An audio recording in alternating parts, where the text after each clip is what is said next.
The question we need to ask ourselves is not why Brene isn't scared, because we're all scared. The real question is, why did you do it anyways? Mm-hmm. And the reason why she did it anyways is because her message is more important than the fear. Hi, I'm Ebony, and I believe that stories change lives, and everyone has a story worth telling. Sometimes, unfortunately, we let our self-doubt get in the way of us writing our stories and sharing our stories. So that's why I created Motivation to Write as a source of motivation and inspiration to help writers like you and me share our stories with the world. So I talk to the experts ranging from entrepreneurs to marketers to authors to therapists to psychologists who share their knowledge and their advice to help writers like you and me step into our full potential.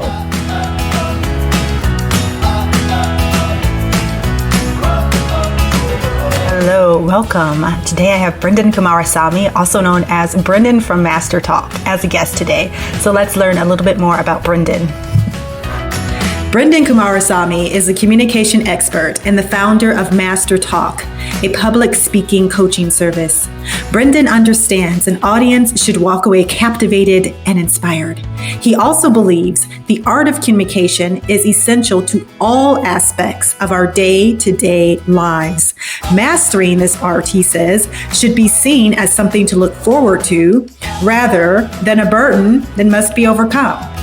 He is dedicated to helping his clients conquer their fears, sharpen their skills, and step into their power. I am here with Brenden from Master Talk. And I am excited because Brenden is the founder of Master Talk, which you can catch on YouTube. You'll give us some more information about that, I'm sure. And you help people master the art of public speaking. And this is super important because video is very popular on all social media now and websites. I mean, sites use video because they want you to stay on their site. So, public speaking is, I guess, really important right now. Yeah. Yeah, that's It's always been. You got it. Yeah. So, Brenden, tell us a little bit about how you came into this space of public speaking. Of course, I've been happy to. So it all started in university. I started doing these things called case competitions. Think of it like professional sports, but for nerds. It's kind of a good way of thinking about it. So other guys my age were kind of playing basketball or football or something I didn't really understand.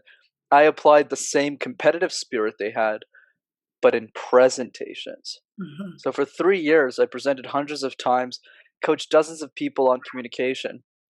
By the time I got a job in corporate America, I just asked myself a simple question, which is, how do I make a difference in the world? And then I realized through that journey that a lot of the communication content on YouTube is horrendous.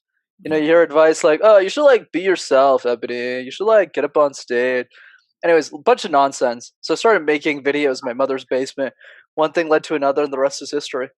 Right. So you said you started this in university or high school? I started this in university. So I was 22. Okay. So it's been 2-3 years now. Were you on the debate team, or I don't even know if they have debate teams in college? Yeah, so it's similar to debate. Think of a case competition like this, Ebony. So a business comes up to us and gives us a problem. So Walmart is a common case sponsor. So they go, Ebony, a lot of these people are shopping online, and they're not coming back to the Walmart stores. How do we bring more of those people back into the store? So you're this 20-year-old who's presenting your solution on what they should do to the senior vice president of Walmart. That's basically what a case competition is.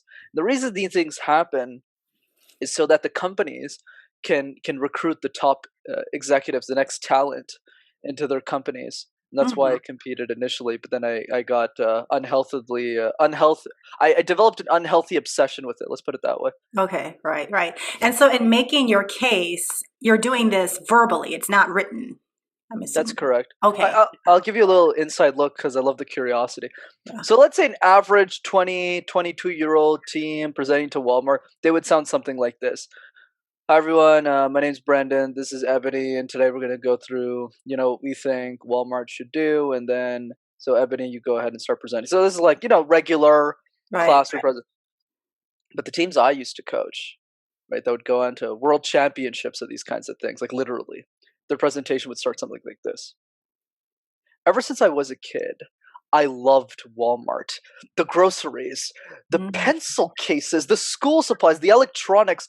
People call Amazon the everything store, but the truth is, Walmart, you were the beginning of this entire trend. And we believe at Flow Consulting Group that with the power of strong inventory optimization, thinking into the future, and re enabling the online store, we believe that you can become a stronger version and develop an online presence. That's exactly what we're here to do today. My name is Brenden Kumarasamy, and good morning to the board of directors of Walmart. And then we just go into this big. So the executive's just like, whoa, what the Exactly. fuck? That was so What? engaging. And you Yeah, know why? It's because you start to tell a story.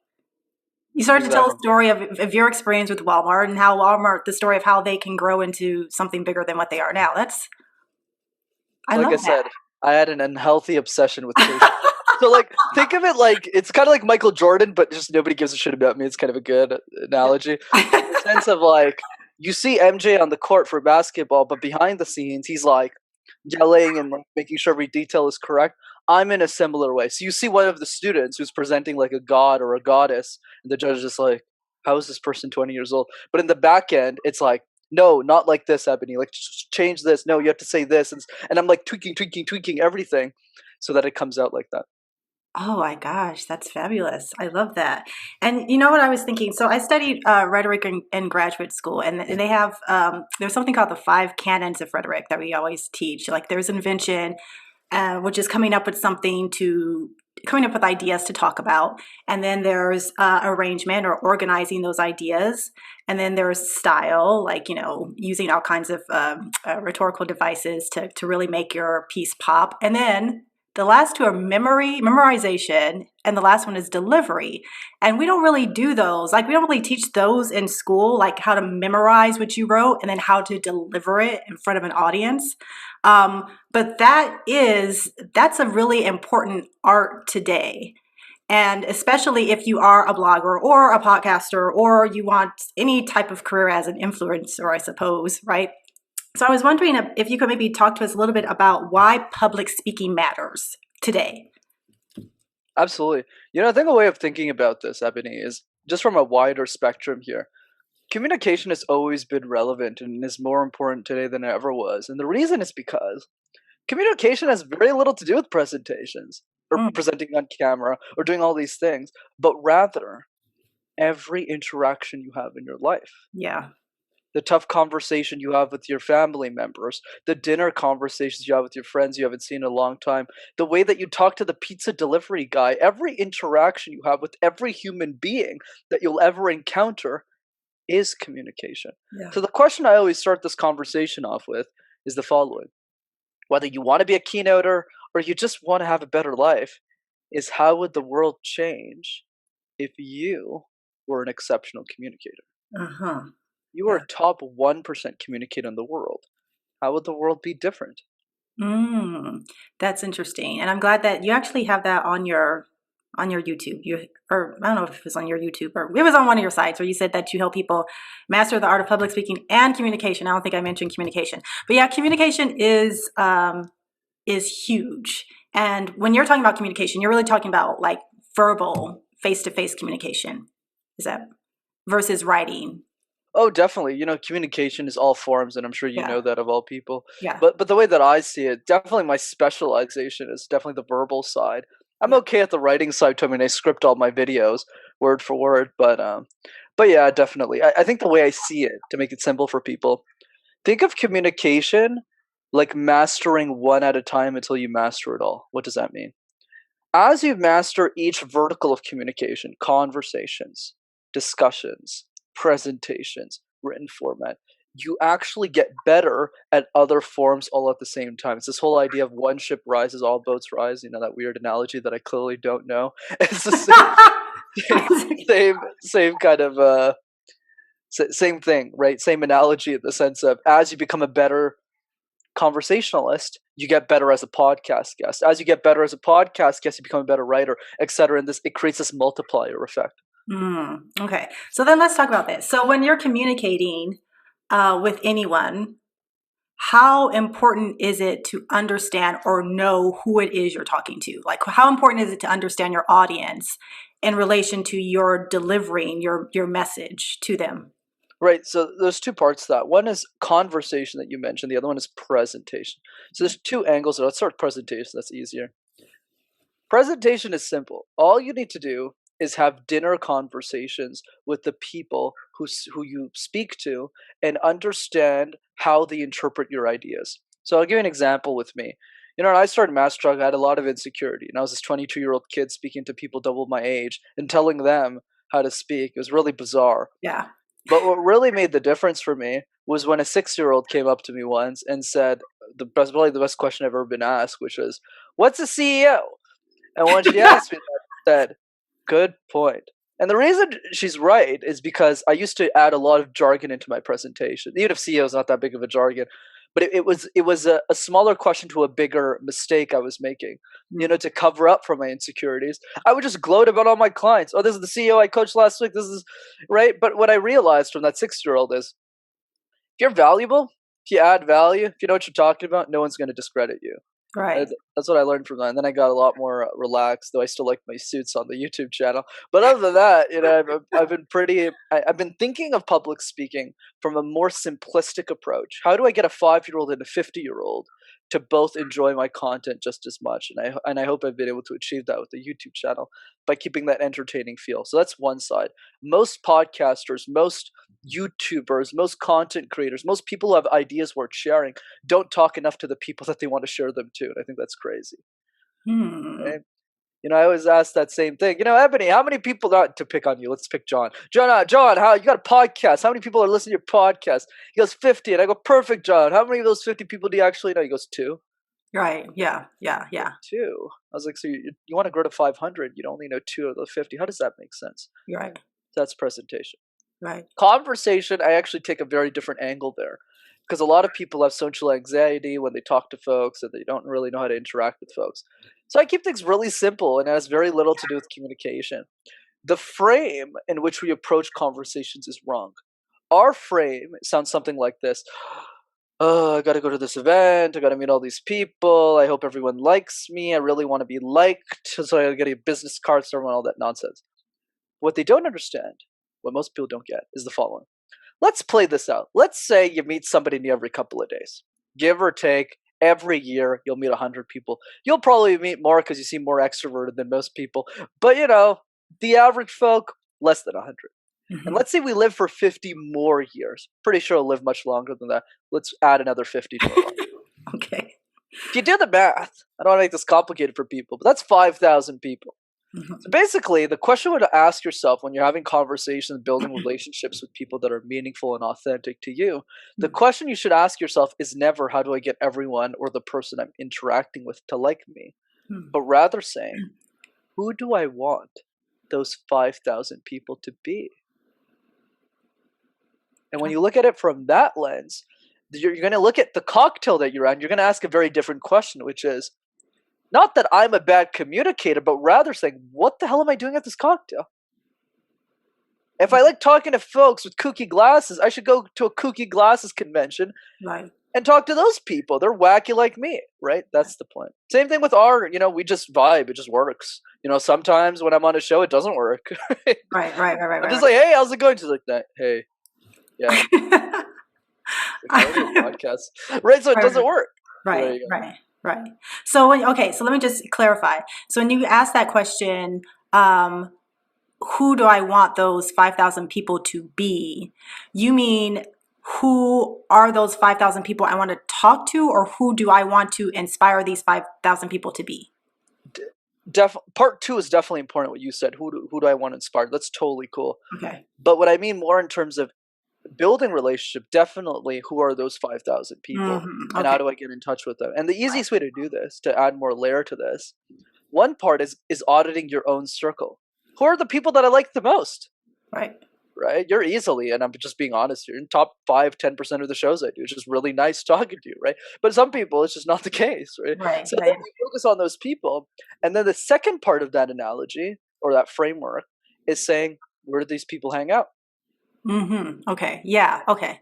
Right. So you're really talking about finding your audience. Yeah, exactly. Okay. So there's like 2 parts. So one side is saying, how do you build relationships to make your life better, right? So you just have like, I've been blessed, I got a lot of great friends in my life. And the other side is saying attracting a better audience to your message. What Mm, that part is trying to tell us is you want to talk to the people that are already listening to you to mm, find more people like them. So it's two strategies for two different things. That makes sense. mm. So how, okay, so you kind of said a lot that I kind of want to Yeah, I know, kind parse of out there. went into detail. So let's talk about your message, because I'm not sure that a lot of people are very clear about what their message is. When I say that, like, for example, if you have a blog, you'd be surprised how many people don't know what their message is with their blog. Like, what are you trying to convey? What do you want people to do, think, or feel after they visit your blog? What is your cause? What is your why? So how important is knowing your message when you are trying to communicate to these people and grow your pool of listeners? Absolutely. I think a good way of thinking about this, Ebony, is you definitely don't need a message to start. Okay. I started in my mother's basement with a phone and no budget, and I was literally a loser on a couch, just going, "Hey everyone!" Like I didn't know what I was doing. There's no Oh, message there, yeah. and over time, that message developed. So never say I need to find the message then figure it out. No, no, no. You need to start doing what feels right, and then over time you'll find a message that sticks. But Mm, now let's talk about the person who's doing the thing. So Brett, I've had a blog for 2 years and I still don't know what the message is. Now we got a problem. Now let's talk about that part. mhm, Then the question you always need to ask yourself to figure out that one sentence is not the usual. What are you passionate about? It's useless. It's not going to work. mhm. The better question is, what does the world need you most to do right now, Yeah. and why? Mhm. So for me, when it came to Master Talk, I mean, don't you find it bizarre that I started a YouTube channel only on public speaking? That's so weird. It's very niche, right? Well, Mhm. most people talk, they have health channels or fitness channels. So why did I go with public speaking specifically? Because when I looked at all the skills I had in my Rolodex, I realized public speaking is the one thing I was world class at. Mm. So I noticed, and nobody else was doing it. So I said, oh. And then over time, it developed into a message, which is I fundamentally believe in this idea that any human being can master communication, public speaking, if they understand how to do it. Mhm. That's it, Mhm. right? But for the person who's listening, who's trying to taste different things, trying different blogs, eventually, as you're talking to your audience, there's always going to be a consistent theme that comes out from everyone who's talking. So let's say you post a health blog, let's say you post a beauty blog, and you post a public speaking blog. And you'll realize very quickly that one blog is being read more than others relative to your competition. So then as you're listening, you're talking, hey, why are you reading my blog? Why Mhm. are you listening to this, Ebony? Why do you think this matters? Or how would you explain me back to me? How would you explain my ideas back to me? Mhm. This is what I've asked 6-year-olds, 60-year-olds, 45-year-olds, any age group, and that's how I realized what my mission was. And I want a lot more people to do that. It'll give them a lot more insight. So you actually talk to your audience. You have some communication with them. Yeah, I'm not a good example because I take it to an extreme in the Okay. sense of, like, for example, I have a kids coaching program that I make very little money from. The only reason I do it is to interact with kids and understand their psychology. So then, like, for example, a bunch of the kids I coach cry in their first 2 weeks of coaching, Oh even yeah. if I'm super sweet and everything, because they're scared of presentations. Right. But it's by understanding that psychology that I can make better videos. Because for me, Master Talk is for the people who can't afford me. The people who can afford me, they just buy my coaching services. But Mhm. for the rest of the 95% people out there, it's about creating resources that even if they have zero communication knowledge, that they'll understand. So I coach kids. My most successful client is 6 years old. Like, I'm very, like, obsessed, and I have dinners with them, snacks, things like that. And I'm always learning from them. And people can do that. The chapter one version of that for most people is you need to reach out to your audience and get one on one with them. This Mhm. could be Zoom calls for now, but I'm a really big fan of dinners. Mhm. Big fan. Like, I think there's this interesting dynamic that comes from food that I Mhm. think is worth mentioning. It doesn't need to be dinner, it could be coffee. It doesn't really Yeah. matter, but you need to talk to them. Yeah. Yeah. I actually, when I was starting out, let me see, like a few months ago, I had an event. I've been doing it monthly now, called the a virtual cocktail party, and it's only limited to 8 people, so we could all get a chance to speak. But I would invite my readers into this Zoom space, and we would just talk about stuff that I talk about on my podcast. We would talk about self-care and marketing and just, blogging. And it was through those conversations, that's actually how I started this podcast, now that I'm thinking about it. Because I would survey them afterwards and ask them, like, what are some of the top topics that you would like to see covered on the site? And then I just kind of took that data and created this podcast. But it is really important to have communication with your audience, because then you understand their pain points, which I think you were kind of alluding to, like what it is that they need and what they want, and you can actually address that and help them. Yeah, and I applied that logic with myself, right? I thought Masstalk was the stupidest idea ever. Who the hell is going to listen to communication videos on YouTube? Yeah. So why did I keep doing it? Right. Well, when I had 15 subscribers, I knew 13 of them. Yeah. Right? From my case competition program when I was coaching kids in university. And they were like, hey man, you should keep making these videos. And I said, really? I was like, come on, aren't they not that great? They're like, no, I've been watching all of them. And I just went, what? You've been watching all of them? That's when I realized I was onto something. That's so wonderful. It's a great feeling when you know people are actually listening to you. Yeah. Yeah, that's a wonderful feeling. Okay, so I was kind of browsing through your videos on YouTube, and you have some really interesting topics that you covered. I was hoping we could maybe touch on a few of them. One of them I noticed was the 3 biggest challenges of public speaking. And I'm wondering if you could maybe just talk a little bit about those 3 biggest challenges. I'm sure I'll forget all of them because I create my content years in advance, but I'll try. I'm sorry. Yeah, that's all good. No pressure. No. So one of the challenges for sure of public speaking is this idea of lack of accountability. So the challenge with communication, the analogy I believe I gave in the video at the time was a marathon. So let's say, for example, me and you are running a race, right? It's like a 40-mile race. We're excited about this, except for me. I'm a lazy bum. I don't want to get out of bed. But if you're knocking on my door at 5 a.m., you're saying, Brenden, we're going for a run. I'm going to go for 2 reasons. One, because you're in front of my door and I don't want you to beat me up. No, I'm kidding. I don't want to let you down. That's one. But 2, because I can see us finishing the race, right? Because it's a very tangible goalpost. You get through the race. I'm holding my participation medal. You're holding the gold medal, but we both get through the race. Yeah. But here's the thing. Public speaking, the goalpost doesn't exist. What does being a great speaker even mean? Does it mean having hair like mine? Does it mean being on a podcast? Does it mean saying less filler words? Nobody really knows. There's no answer to the question. And that's the challenge. Because there is no accountability, because the goalpost is so intangible, so vague, you need to create your own, which means you need to create a community of people around you to practice and find specific reasons why you want to master communication so that they're telling you that you're getting better. That's why I always recommend for people who don't have a lot of budget, Toastmasters is awesome. It's like $80-$90 a year. You get weekly meetings. You get to meet a bunch of other cool people. It's a good environment to learn. And then you can use my free content in my videos and bring those tips into your clubs.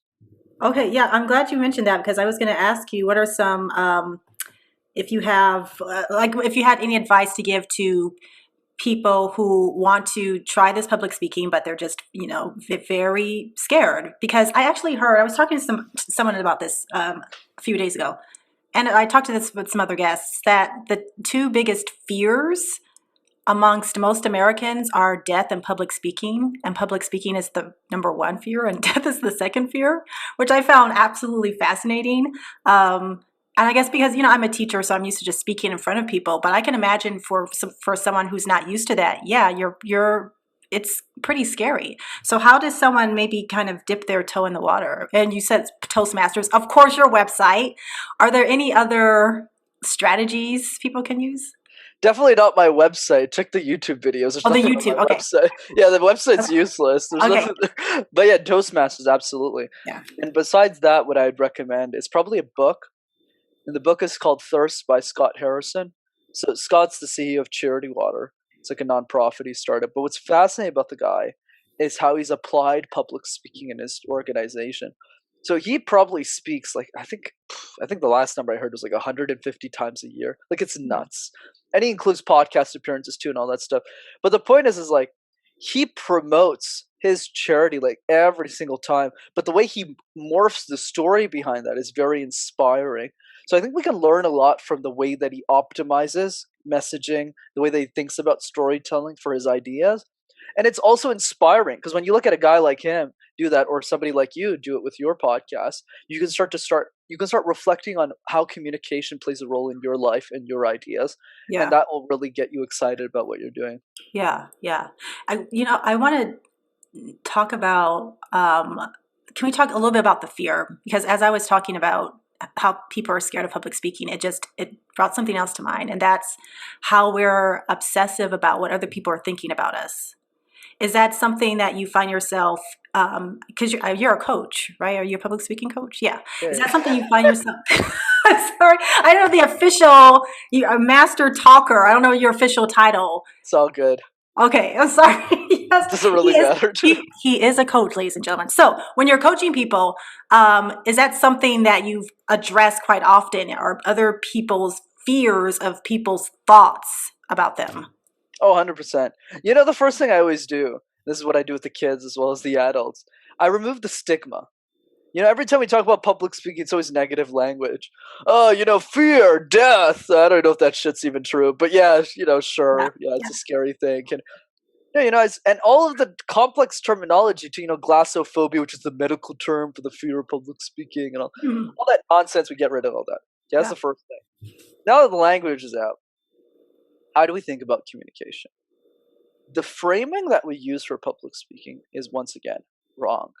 And it's true. I mean, it makes sense. 100% of all the presentation we give in our lives are mandatory. What else do we expect? Whenever we wake up, nobody wakes up and says, "Hey, Ebony, you want to get breakfast and present all day?" And I think I may be one of 4 people in the country who says that. Probably, right. I'm based in Canada, but you know, same thing, right? 32 million, whatever. Yeah. Right. So, but most people, it's hey, Ebony, we got a work presentation tomorrow. Hey, Ebony, we got a school presentation to give tomorrow. It's not fun. Right. So if you're always presenting presentation, you don't really care. You see a public speaking as a chore, not a fun thing to do. Right. It's like if I took a guy and made him play sports, but instead of actually playing sports, I said, "Look, we got an exam on baseball tomorrow. You got to read all these books, and if you fail tomorrow, I'll hit you on the head." Are you going to like baseball? Probably not. Right. So I'll use an example here. It's probably mentioned at some point in the show, which is Brenden Brown, who's one of the best speakers in the world, and is an expert on vulnerability. Yeah. She's one of the top speakers on the planet, and she's very public about the fact, and she even mentions it in her first TED Talk, that she hates public speaking. She's like, "Yeah, I'm an academic. I'm a PhD in social work. I hate this public speaking thing, but you know, I got to share my ideas somewhere." So the question we need to ask ourselves is not why Brene isn't scared, because we're all scared. The real question is, why did she do it anyways? Mm-hmm. And the reason why she did it anyways is because her message is more important than the fear.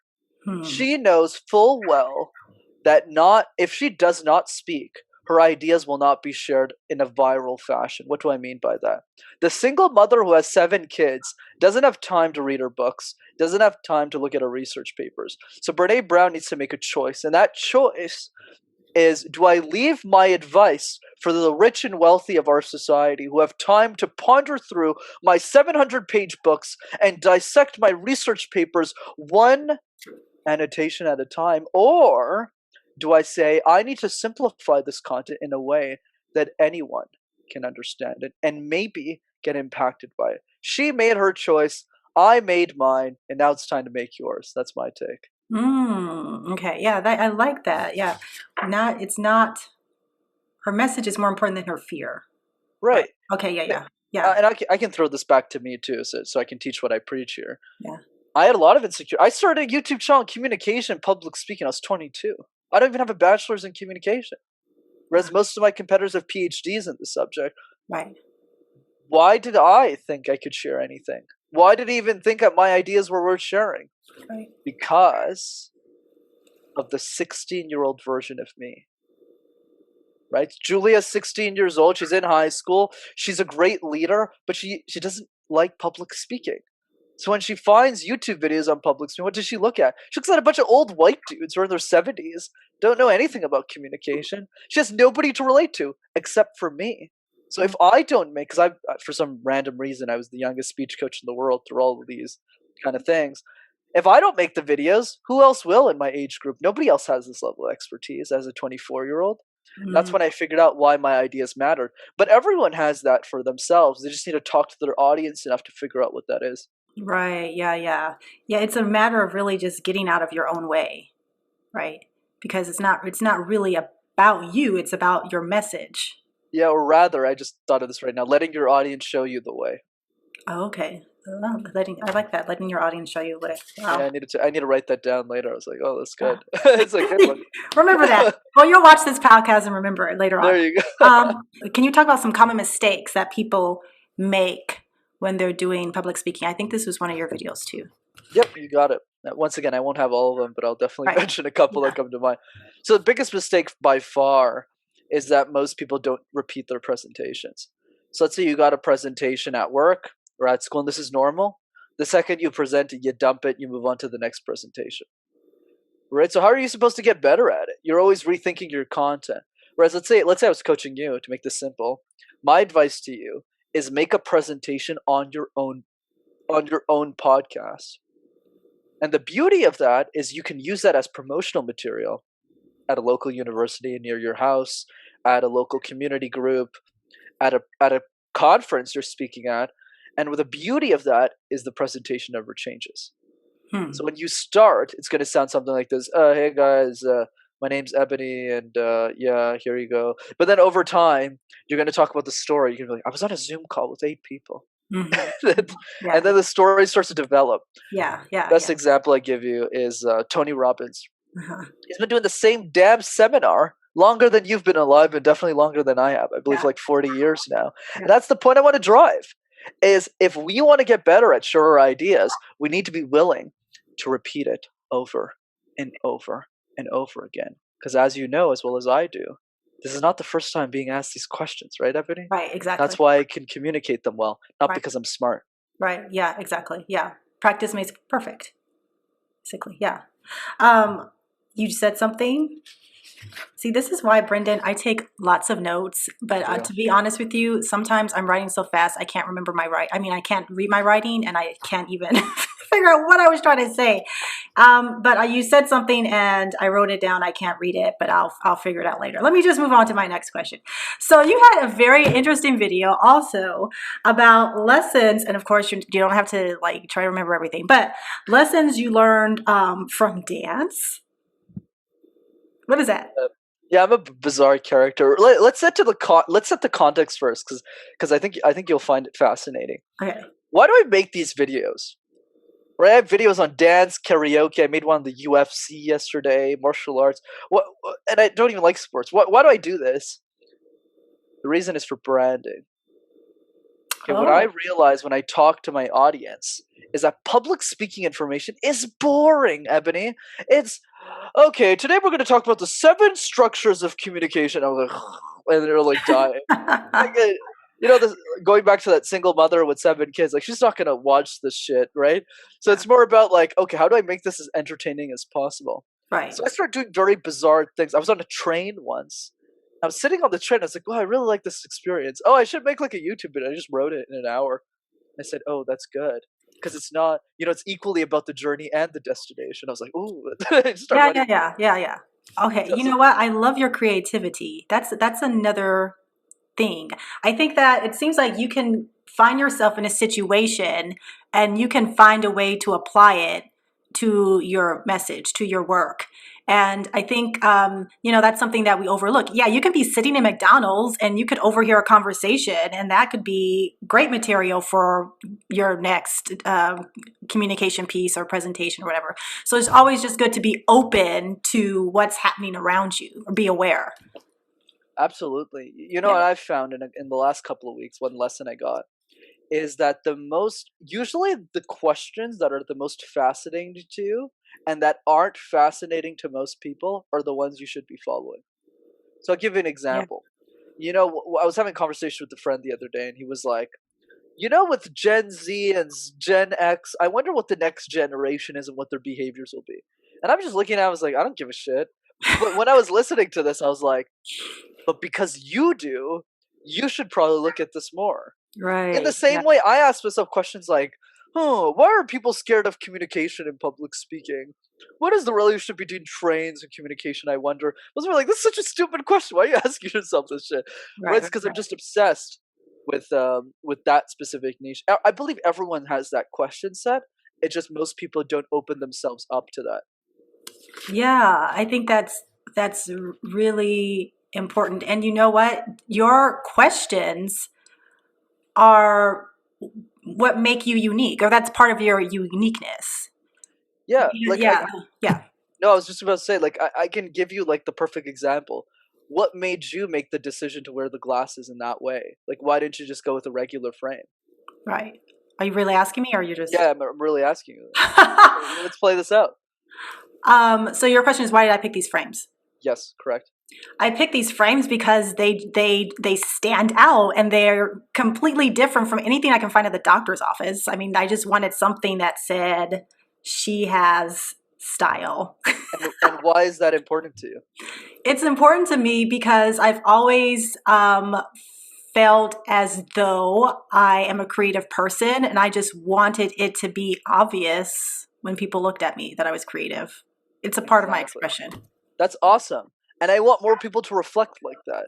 Right? That's the thing. It's like me, right? Because why do I make YouTube videos in a nice suit shop with? Yeah, because I wanna, right? But it allows you to dive into that creative aspect and build on that. So now on the video itself. So the dancing one. Dance is very simple. One of my favorite hobbies is I love clubbing a lot. I'm the kind of guy who's like, when I'm 65, I'll just keep clubbing. I don't drink Really? at all. I just love it. I spend 7 hours straight in a club. I'm like the worst person you can have in a club for the owner of the club, because I just walk in. I don't spend any money. I dance alone, like with nobody or with friends, like, and then I leave. That's it. We leave, like, no drinking, nothing. Then we just go to bed and have breakfast in the morning. That's it. It's literally that's it. And that's the beauty is, as I was dancing, I'd always ask this because I'm pretty funky, like it's weird. But I would always ask myself, why isn't anyone like me on the dance floor? Most people are just scared.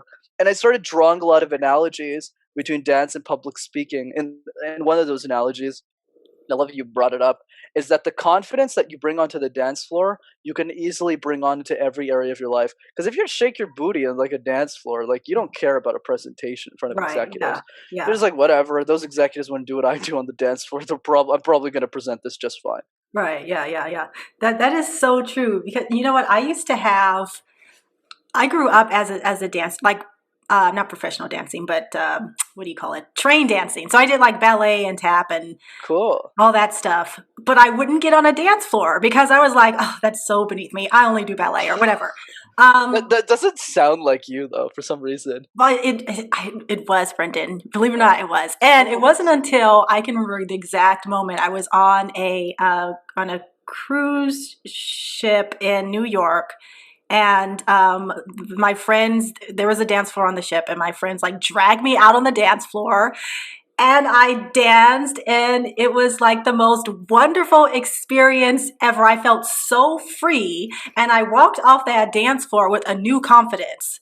And yeah, that confidence began to feed into other things that I didn't really care what people thought of me as much as I did prior to my like not being on that dance floor. So it does, when you kind of step out of your comfort zone and do something that you just thought you would never do, it changes the way that you approach a lot of other different things. Couldn't agree more. So that's Yeah. why I try to bring out, because the advantage of me not having a PhD is I'm a lot less in the box. Hmm. I'm a lot more out of it. So in Yeah. the sense of what is actually working for me, rather than saying what does this textbook say I should say in a video. That's great. Wow. Brendan, we are like closing in on time. I can't believe it, but I kind of wanted to talk a little bit. There was another video I'm going to ask you about. Sorry to I just pop these up on you. I should have warned All you. good. So notice how I don't mind if I miss a couple. I want people to Right. get to that level of Exactly. confidence. Yeah, yeah. And you're not pretending. That's the thing. You're just like, no, I don't remember. Sorry. Yeah, And it takes the pressure off you. yeah, it's true. So this one about comedians. So do you remember anything you learned from comedians? Yeah, for sure. So my dream before I became an accountant a long time ago was to be a stand-up comedian because I just love making people laugh. And then I saw my hero's lifestyle and I said, no way I'm going to do that. But the point is, there's no way. It's just really sad. But as the point is that the lesson I got from them is I have a lot of respect for comedians because it's a lot harder than public speaking. That's the general message of that video because essentially there's a couple of things. The first one is you only have a mic. You don't Yeah. have slides. You don't have any. There's nobody there. It's literally just you and a mic, and you got to make people laugh. Yeah. Which is the second challenge, the biggest one. Yeah. No one can tell if what I'm saying is accurate or not because I'm the expert in my niche, right? Public speaking, I'm the expert. You pretty much have to agree. You might look stuff up, but that's just life. Yeah. When it comes to comedy, it doesn't matter if you're a farmer or a baker or an accountant. People know what's funny and what's not funny, and if you're not funny, people will know, right? Yeah. So that creates a very very difficult challenge, a challenge people like us don't have. If you're an expert of your subject, if you know how to write and that's what you're teaching, Yeah. no one's gonna no one unless you say really dumb stuff, but that's not gonna happen in most cases, Mm-hmm. right? You're like credible, so people are just like, well, she's credible, she knows what she's talking about. Right. That doesn't happen in comedy. So yeah, lots of respect for comedians. Yeah. Yeah. That's really brutal. I have a cousin that started doing stand up. And I mean, when he told us, we were like, what? You? But yeah, I mean, if you're on the stage, it's just you and the mic. And if no one laughs, it's tough. But it's something that you just have to keep practicing at and practicing. And eventually you'll get better at it. But, I think, can we talk a little bit about wanting to give up too quickly when it comes to presenting or communicating with people? Do you run across people that you coach that just feel like they are complete failures at it and they don't want to try anymore? Oh yeah, yeah. You know what I've seen? That's why I have a very different approach to most speech coaches. I found that public speaking coaching is 90% mindset. Like Yeah. at the end of the day, if you believe you're a great speaker, you'll actually become one. It's actually not that hard to be a great speaker, if I'm being honest. It's just but you just got to get through that step. So the Mm-hmm. way that I do it, I'm happy to share the secret. The secret is simple. My entire program is actually one presentation. Mm-hmm. It's just one presentation. I just go, Ebony, present this week one. Present it again, change this. Present it again, change that. Present it in front of your peer, do that. Week 6, you're gonna look at your presentation and go, whoa, this is really good. Oh, I can present to anybody now. I'm Mm-hmm. the best. And then week 12, you're like, I wasn't scared of public speaking. What are you talking about? It's a joke, Mm-hmm. right? So it's all a mindset thing. Yeah, it's the same thing with writing too, Brendan. I've noticed that people that they claim that they can't write or that they're blocked or that it's all mindset. It's going back. They have this memory of when they were like in 5th grade and their teacher said whatever they said about their writing, or I wrote a love letter to a girl and she laughed at me, or all this stuff that builds up and it gets them in this frame of mind that I just suck, that my writing's no good, But once we can clear all of that up, then their writing kind of opens up. Oh yeah, and by the way, I'm no exception to this rule. I had the same block, but in creativity. I never thought I was a creative person. I Mm. was a math whiz. I just did math, accounting.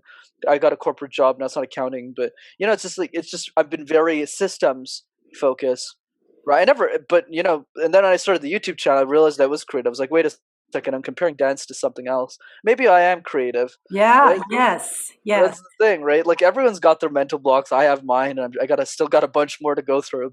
yeah. But yeah, we can all get through 'em. And I find it really interesting when people think they're not creative because we're always telling ourselves stories in our heads. We're always telling ourselves stories about what's going to happen tomorrow, what this person's thinking about me, what happened yesterday, even though what we're thinking about what happened yesterday isn't 100% accurate, probably. I mean, we're always creating. So I'm always fascinated when people believe that they're not creative. I'm like, yeah, you are. You're always creating in here. Very much so. Okay, so Brendan, this has been great. Can you tell us where we can find? Oh, first of all, before we get there, do you have any last words of wisdom or anything you want to close with? Sure, I'm happy Yeah. to. For those of you who made it 45 minutes of this conversation, first of all, congratulations. Second part, you get my last piece of advice, which is the following: be insane or Mhm. be the same. If you want to be like everyone else, that's totally fine. But if you want to make an impact, you want to do something different with your life, you want to do something important, the only way forward is to practice the art of insanity. Don't you find it odd that a 22-year-old kid started a YouTube channel, communication, public speaking, then the year later started coaching executives double his age, but at the same time lives in his mother's basement, doesn't own a car, is literally talking to Ebony on a mattress he sleeps on, karaoke's in 8 different languages, dances alone in his basement for an hour a day, and loves Justin Bieber. How does that make any sense at all? Oh my And God. that, my friends, is the point. When every decision in your life makes sense to the only person that matters, which is you, you'll probably be very successful. So be insane or be the same. I love it. I love it. Brenden, tell us where we can find you. Pretty simple. All you got to do is go on YouTube and type Master Talk in one word and you'll find me right there. Okay, that's great. Thank you so much, Brenden from Master Talk. This has been wonderful. I'm sure my audience will love this conversation because you are full of all kinds of nuggets of laughter, or not laughter, that's not the right word, but you know what I mean. Like, you're funny. I got you, no worries. Yeah, and you're wise, you're definitely very smart, you're very creative, obviously, and you're doing public speaking, which is, like, as you said, not many people are talking about this, and here you are doing this. As you can see, Brenden is very fun to talk to, and those were some great pointers he gave on public speaking. I can use them myself because even though I speak in front of teenagers all the time, I still feel very nervous and uncomfortable speaking in front of a group of peers, people my age. I don't know why that is. I guess it's always hard to speak in front of your peers than other age groups. But anyways, so check out his YouTube channel. I think he'd prefer you check out his YouTube channel over his website. So check out his YouTube channel for more information about the art of public speaking, and also visit Zazo.com this weekend for my big takeaways with from my conversation with Brenden. And you can follow me on Twitter at Ebony Haywood, and Facebook and Instagram at Motivation to Write. Thank you so much for joining me, and I will see you next time. Bye-bye.